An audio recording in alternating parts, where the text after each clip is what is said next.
You're listening to Autism Talks on KFNX News Talk Radio 1100. And we're very pleased to have in studio with us from the Advanced Vision and Achievement Center, Dr. Neha Amin. How are you doing? I'm good. Excellent. Now, Advanced Vision and Achievement Center has been practicing since 1982.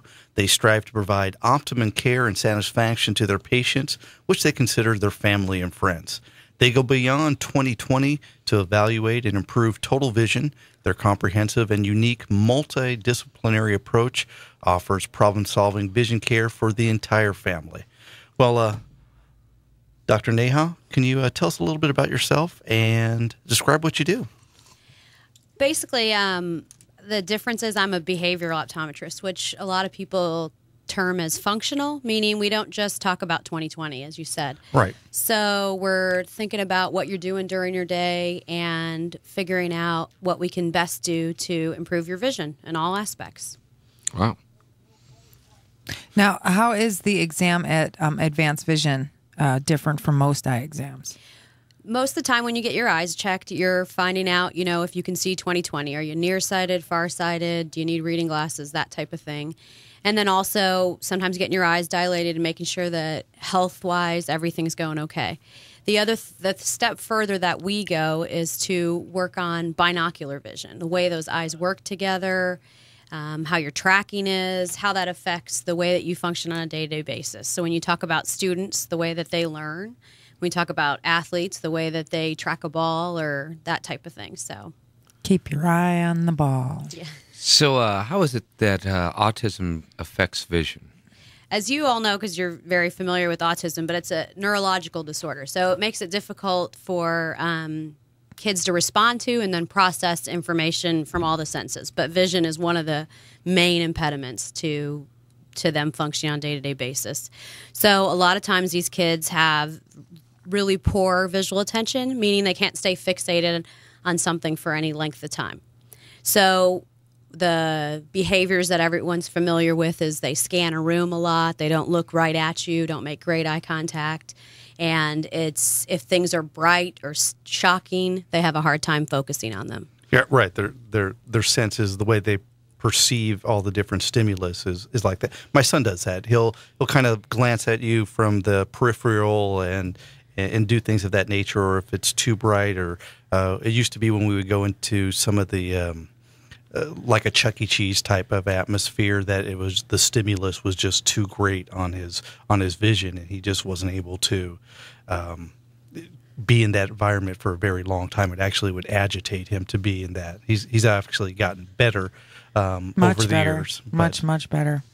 It's true, and a lot of times if you reorganize a room or they go to the same situation, they're in the kitchen every day, and that's fine. But if you move a table or something, it's difficult sometimes for even those small things. Actually, I move the furniture a lot, and he's really cool with it. He likes it because I give him new ways that he can bounce all around the house. So he's probably pretty good with it. Visually, developmentally ahead of a lot of kids that we see. So some kids that would throw them for a complete loop, and other kids it's more challenging and it's more fun for them that way. Well, on that same line, what effects do these vision problems have on autistic children?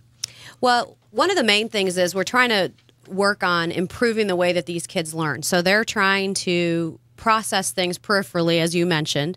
So instead of looking at things, however, they tend to either look to the side of things or they're constantly scanning back and forth. So obviously when you're trying to learn the alphabet, read, things like that, that's very difficult for them if their world is constantly in motion. Exactly. Mm-hmm. Now, I know that you have a different approach over at Advanced Vision and Achievement Center. Do you have a very high percentage of autistic patients that come into your center?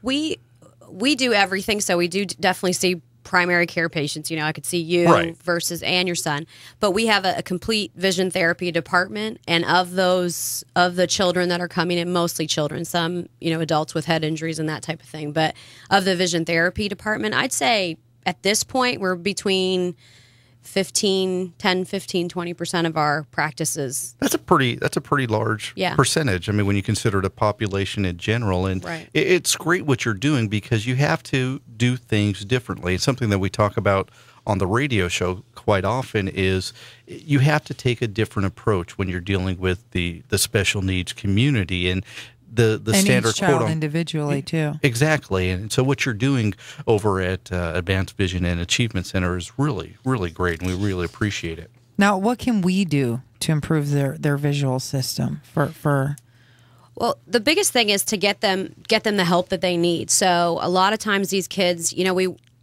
they're maybe doing certain therapies, but vision is often ignored. It's not publicized well enough, and that's probably our fault more than anything. But we're trying to do a good job of community outreach, just as you guys are with autism in general. But the big thing is to get them in, get them checked, and Right. find out what parts of their vision really are affecting them. Because I know over at NMTSA is that they actually, Suzanne talked about this. I had talked to Suzanne a few weeks ago, and she said that a lot of parents don't understand that a visual problem might impair their learning ability, and it might just be as simple as a visual problem. Right, and we actually work with Suzanne a great deal, so we have a lot of patients that go to both places, and it's right. If they're able to process what they're working with, it's less stressful, and it's less frustrating for them. It's less frustrating for the children. It's less frustrating for the parents in general too. Right. And these kids a lot of times are very intelligent. It's just a matter of putting things in visual perspective for them to really be able to process them and soak it in the way that we do. Well, the way we take for granted that we're able to do. We totally take for granted. Well, you kind of already alluded to this, but do you work in conjunction with other professionals when treating autistic? We work, as I mentioned, with the music therapy. We work with a lot of occupational therapists and physical therapists also. Okay. So a lot of the kids, when you think about a visual problem, a lot of these kids are really tactile, so they lead by touch. So that's the behaviors that you're familiar with. But the hand-eye, crossing the midline, those kinds of things, the occupational therapists are phenomenal with. And the nice thing is we can kind of work together to package and really treat that kid collectively as a whole. understand the child and his or her learning development. That's really awesome. That's awesome. So do you actually do the vision therapy at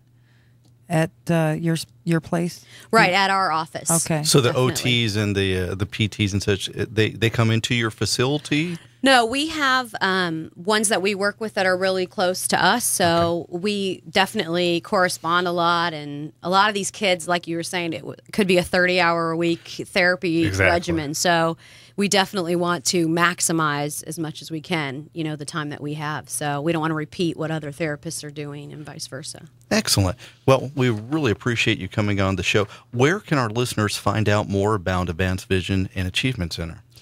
We have a website. It's advanced-vision .org. .org. Sorry. Yeah. And the phone number, we have two different offices, one in Scottsdale, one in Phoenix. The phone number is 480-483-0711. And then the other phone number is 602-863-2223. Good job. You did. Yay. You were Thank you. phenomenal. Yeah, you were And good. by the way, I know that you're expecting. When is your due date? March 31st. March, right around the corner. Spring baby. Yeah. Excellent. Spring Well, we baby. wish Better than you August last time. and your growing family the very best, and we'll hope that you'll come back and join us on the radio show again in the near future and talk more about the great things that you're doing over at Advanced Vision and Achievement Center. Thanks for having me. It was great to have And you. again, to find out more about Advanced Vision and Achievement Center, the website is www.advance-vision.org. And very pleased to have with us Dr.